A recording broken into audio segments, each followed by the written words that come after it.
राकेश ओझा जिंदाबाद।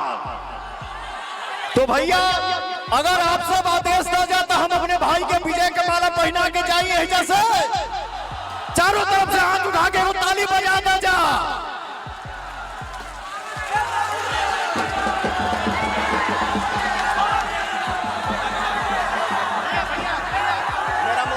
मेरा मोबाइल कहाँ है भैया? तनी ओप्पो वाला मोबाइल दे दो।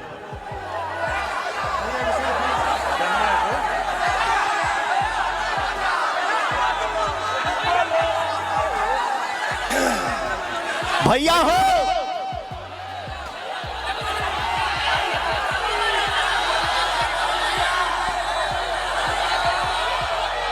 ये शुभ मेला में हमारे भाई लोग खड़े हैं, क्या बात है। इसी में हमार माई हमार बहन कहता नहीं जा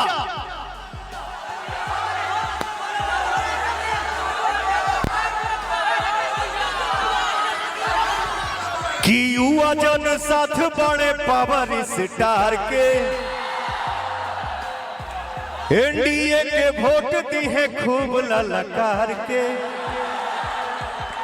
युवा जन साथ बड़े पावर स्टार के एनडीए के वोट दी है खूब ललकार के। तराउर भाई बोला सा हाई बोला बिहार सुनी पवन के पुकार बम्पर जीत होई।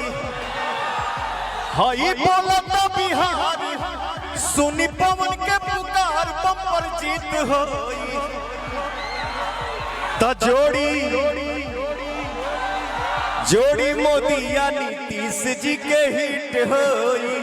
जोड़ी मोदी या नीतीश जी के हिट होई। एक बार आप लोग भी पवनवा के साथ गावो जा, हम गाई में बात गई जा। जोड़ी मोदी या नीतीश जी के हिट होई। जोड़ी मोदी या नीतीश जी के हिट होई। तनी हरो से हो भैया।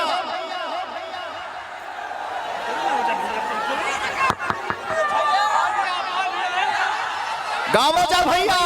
जोड़ी मोदी या नीतीश जी के हिट होई।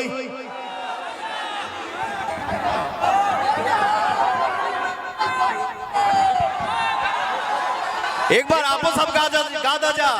जोड़ी मोदी या नीतीश जी के हिट होई। अरे आप सबका प्यार जिंदाबाद भैया, आप सबका दुलार जिंदाबाद। अरे बेटा इधर आइए इधर आइए इधर आइए। ये देखिए एगो हमनी के भोजपुरी में कहावत कहाला कि देखल में छोट लगे घाव करे गंभीर। मेरा छोटा भाई है, हमारे बिहार हमारे शाहबाद का शान है ये लड़का। इनका नाम है शंकर बाबू। बहुत अच्छे इंसान हैं, मुझे बहुत प्यार करते हैं, मुझे बहुत दुलार करते हैं। तो मेरे भाई के लिए एक ताली हो जाए भैया। क्या बात है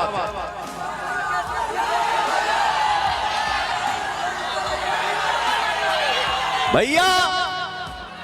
आज हम यह कहो कि हमारे भाई के आप लोग साथ देता न जाना। ये मैदान में आप सबके आदेश लेके आप सबका आशीर्वाद पाके मैंने अपने भाई राकेश ओझा जी को जीत का माला पहना दिया है। अब आप सबके हाथ में बा भैया। बिहार में एनडीए सरकार बने जाता ना भैया, दोनों हाथ उठा के तनी गरज के बता दो जा। क्या बात है। जय एनडीए, जय बिहार।